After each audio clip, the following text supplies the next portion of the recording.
BPSC लेखा पदाधिकारी PT परीक्षा 8/9/2002। तो आज हम देखेंगे बीपीएससी लेखा पदाधिकारी का पीटी परीक्षा में आए हुए 8/9/2002 के क्वेश्चन को। चलिए शुरू करते हैं।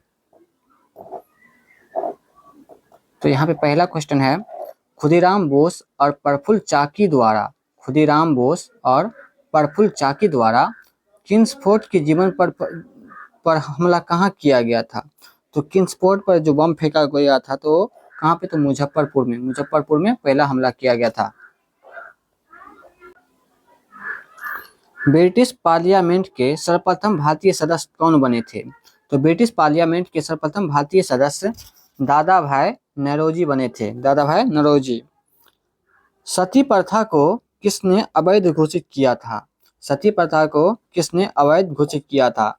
तो सती प्रथा को लॉर्ड विलियम बेंटिक ने अवैध घोषित किया था। किसके साथ मिलकर? तो राजा राममोहन राय के साथ मिलकर उसे अवैध घोषित किया था। हिंद स्वराज के लेखक कौन थे? हिंद स्वराज के लेखक एम.के. गांधी थे, एम.के. गांधी। राष्ट्रीय ध्वज उत्तोलन करने वाले सर्वप्रथम भारतीय कौन थे? तो सर्वप्रथम भारतीय कौन थे राष्ट्रीय ध्वज फहराने वाले? तो मैडम भिखाजी कामा, मैडम भिखाजी कामा।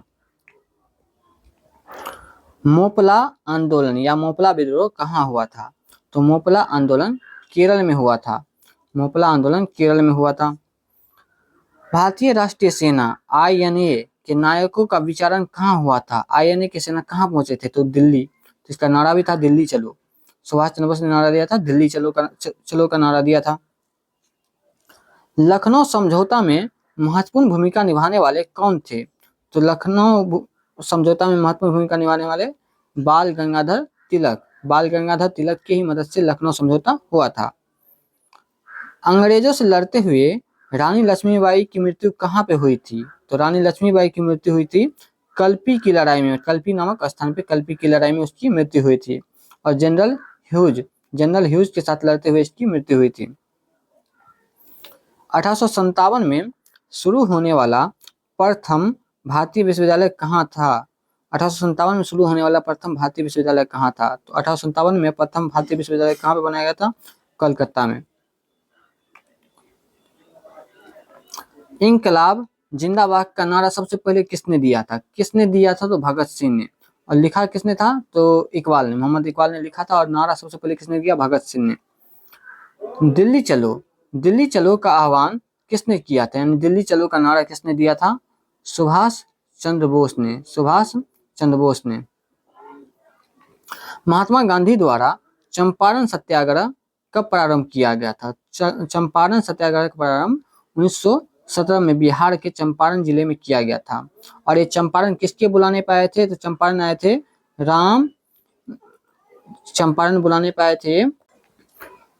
महात्मा गांधी चंपारण राजकुमार शुक्ल के बुलाने पे आए थे, राजकुमार शुक्ल के बुलाने पे आए थे चंपारण।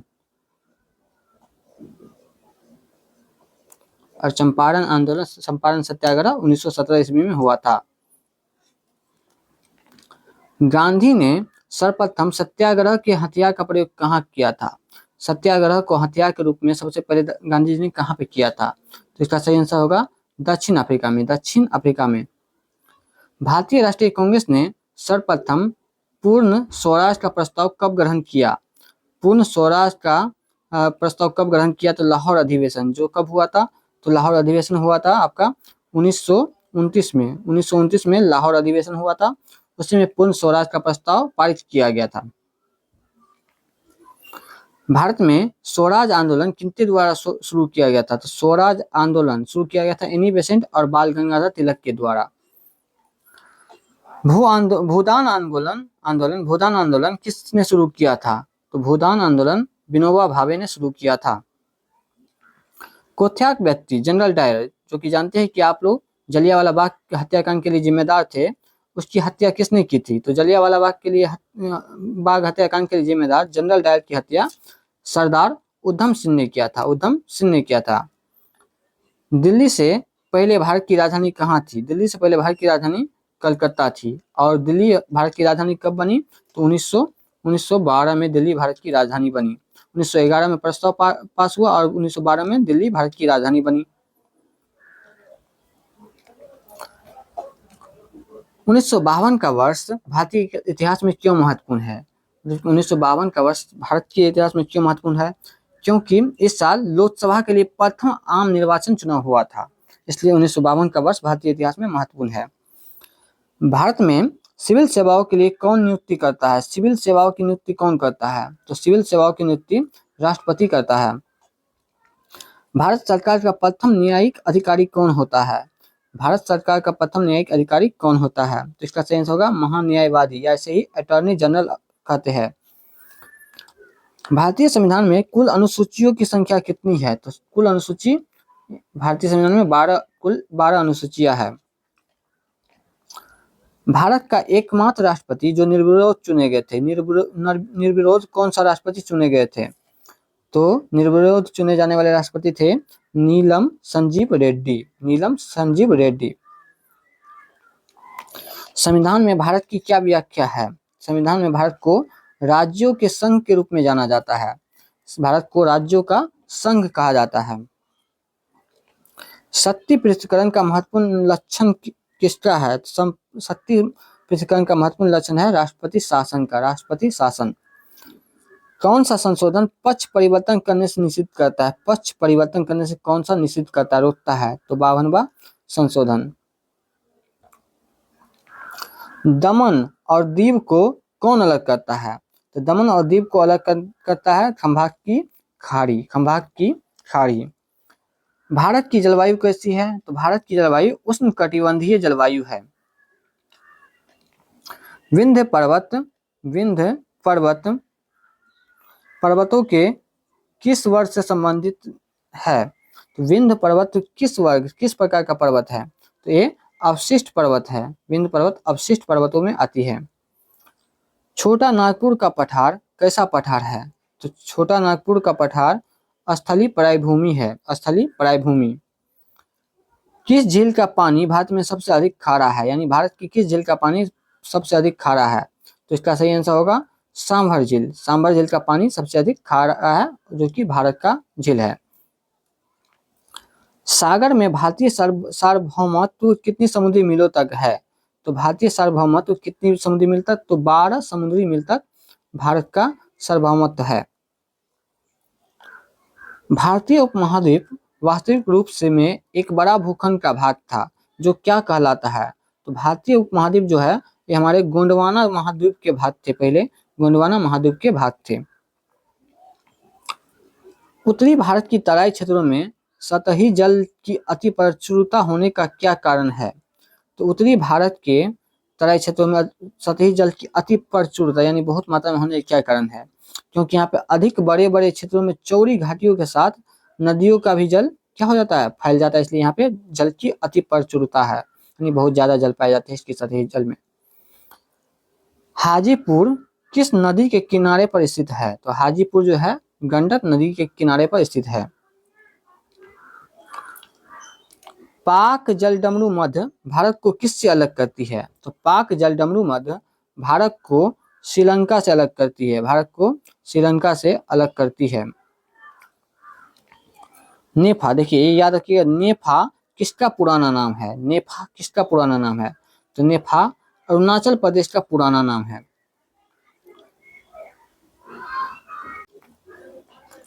ग्रीनविच के पूर्वी देशांतर पर किसे भारतीय मानक समय माना जाता है? तो भारतीय मानक समय 82.5 डिग्री को माना जाता है, जो कि ग्रीनविच के पूर्वी देशांतर पर स्थित है। बिहार की अर्थव्यवस्था किस पर आधारित है? तो बिहार की अर्थव्यवस्था जो है यहाँ की कृषि पर आधारित है। किसी देश की आर्थिक वृद्धि का उत्तम मापांकन कौन सा है? जीडीपी से। जीडीपी से उस देश की उत्तम मापांकन होता है। आबकारी शुल्क क्या है? व्यापार सामग्री के उत्पादन पर लगाए जाने वाला एक प्रकार का ये कर है। आईडीबीआई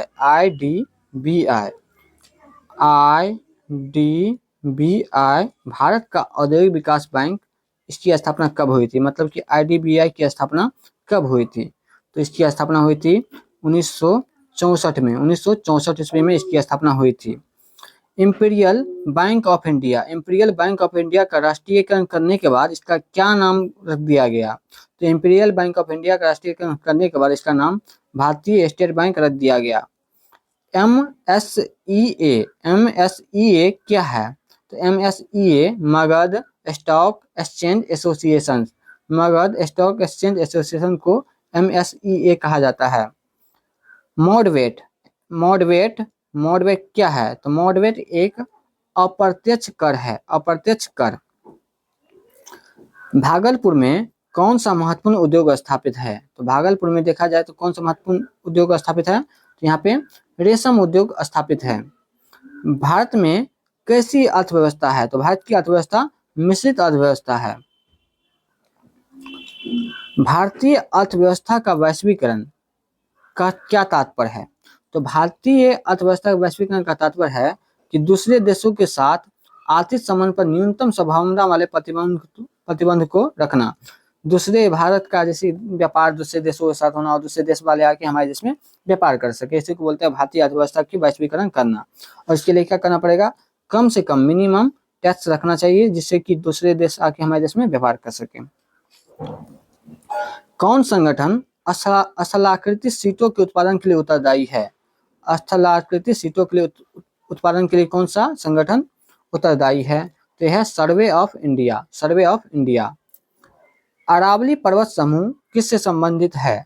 अरावली, अरावली पर्वत समूह किससे संबंधित है? तो यह है कैम्ब्रियन पूर्व महाकल्प से, कैम्ब्रियन पूर्व महाकल्प से।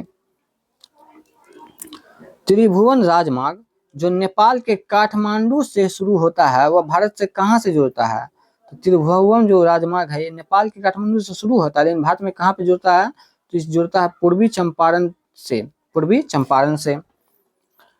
कौन सा क्षेत्र गंगा के मैदानी क्षेत्र में स्थित है? तो गंगा के मैदानी क्षेत्र में स्थित है तराई क्षेत्र, तराई क्षेत्र। जब गंगा गंगोत्री हिमनदी से पिघलकर हिमगुफा गोमुख में पहुंचती है तो उसे किस रूप में जाना जाता है? जब गंगा गंगोत्री हिमनदी से पिघलकर कहाँ पहुंच जाती है? गोमुख में पहुंचती है तो इसे किस नाम से जानते हैं? तो इसे जानते हैं भागीरथी के नाम से जाना जाता है। किस पुरातत्वविद ने सिंधु घाटी सभ्यता के मोहनजोदाड़ो की प्रारंभिक खोज थी? मोहनजोदाड़ो की खोज किसने की थी? तो इसका सही आंसर होगा राखल दास बनर्जी ने, राखल दास बनर्जी ने।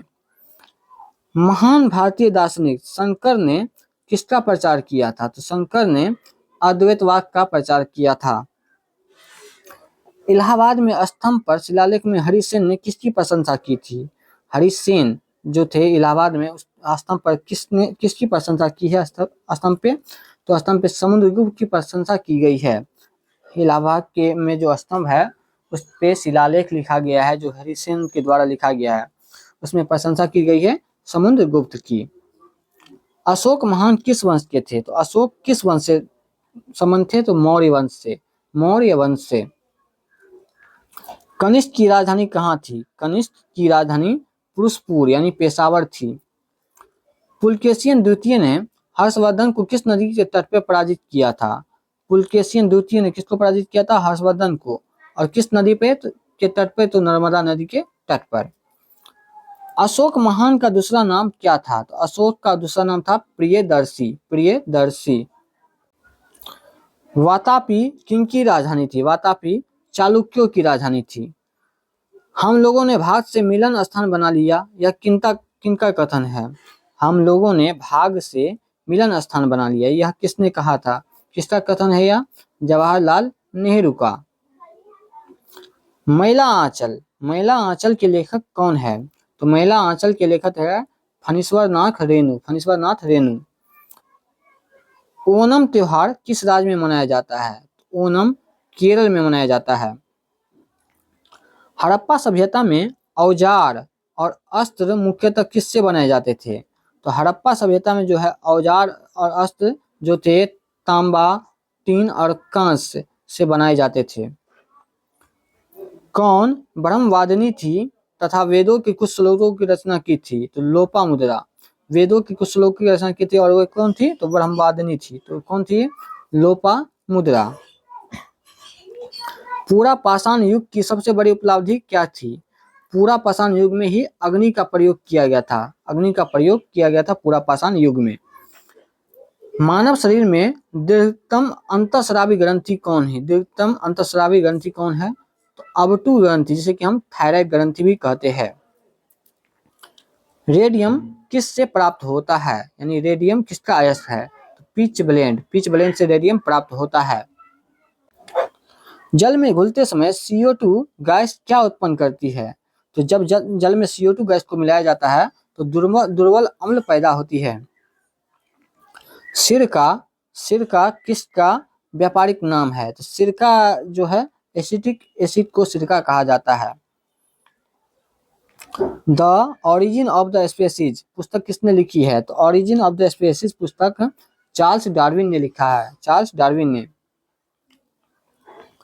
क्रायोजेनिक्स एक विज्ञान है जो किससे संबंधित है? तो क्रायोजेनिक्स जो है साइंस, इसमें हम निम्न तापमान के बारे में पढ़ते हैं। प्रकाश का तरंगी सिद्धांत किनके द्वारा दिया गया था? तो प्रकाश के तरंगी सिद्धांत हाइगेंस के द्वारा दिया गया था, हाइगेंस के द्वारा दिया गया था। जब किसी पिंड पर कोई स्थिर बल का प्रयोग किया जाता है तो किसके एक समान चलेगा? तो जब किसी पिंड पर कोई स्थिर बल का प्रयोग किया जाता है तो वह किसके एक समान चलता है? तो वह त्वरण के एक समान चलता है। प्रकाश की गति न्यूनतम किसमें होगी? तो प्रकाश की गति यानी कि माध्यम जितना सघन होगा उसमें प्रकाश की गति उतना ही न्यूनतम होगा। तो इसमें ऑप्शन दिया होगा कांच, तो कांच में होगी। जब 0 डिग्री सेल्सियस से 10 डिग्री सेल्सियस तक जल को गर्म किया जाता है तब जल का आयतन क्या होगा? जब 0 डिग्री सेल्सियस लेके 10 डिग्री सेल्सियस तक जल को गर्म करते हैं तो जल का आयतन में क्या होगा? तो पहले उसका आयतन कमता है यानी घटता है, बाद में बढ़ता है। किसी दीपक की बत्ती से तेल ऊपर कैसे उठता है? दीपक की बत्ती से तेल ऊपर कैसे उठता है? तो इसका कारण है केशिका की क्रिया के कारण, यानी इसे बोलते हैं केशित्व। केशित्व के कारण तेल की बाती से तेल ऊपर उठता है। मोटर कार में पश्च दृष्टि यानी कि पीछे देखने के लिए किस दर्पण का व्यवहार होता है? तो पीछे देखने के लिए उत्तल दर्पण का व्यवहार होता है। तड़ित चालक किससे निर्मित होता है? तो तड़ित चालक का निर्माण तांबा से होता है, तांबा से। पदार्थ का लघुत्तम यानी सबसे छोटा अंश क्या है? तो पदार्थ का सबसे छोटा अंश क्वार्क कहा जाता है। EEG का प्रयोग किस व्याधि के निदान के लिए किया जाता है? तो EEG का प्रयोग किया जाता है मस्तिष्क में के रोगों के विधान के लिए किया जाता है, उपचार के लिए किया जाता है। रेडियो सक्रियता का आविष्कार करने वाले वैज्ञानिक कौन है? तो रेडियो सक्रियता का आविष्कार किया था बेकेरेल ने। वैद्युतिक इस्त्री में अभ्रक का प्रयोग क्यों होता है? क्योंकि यह ताप तथा विद्युत दोनों का कुचालक होता है, इसलिए इसमें हम अभ्रक का प्रयोग करते हैं। अभ्रक का प्रयोग करते हैं क्योंकि यह क्या होता है कि यह ताप का भी कुचालक होता है और विद्युत का भी कुचालक होता है। तो ये हमारे क्विक रिवीजन, बीपीएससी में आए हुए प्रश्नों का क्विक रिवीजन था, जो कि आप लोगों को रिवीजन करने में पूरा मदद करेगा और हम जान पाएंगे कि PYQ यानी प्रीवियस ईयर क्वेश्चन किस तरह से पूछे जाते हैं। अगर आप लोगों को ये सीरीज अच्छा लगता हो तो हमारे वीडियो को लाइक और हमारे चैनल को सब्सक्राइब जरूर करें। Thank you.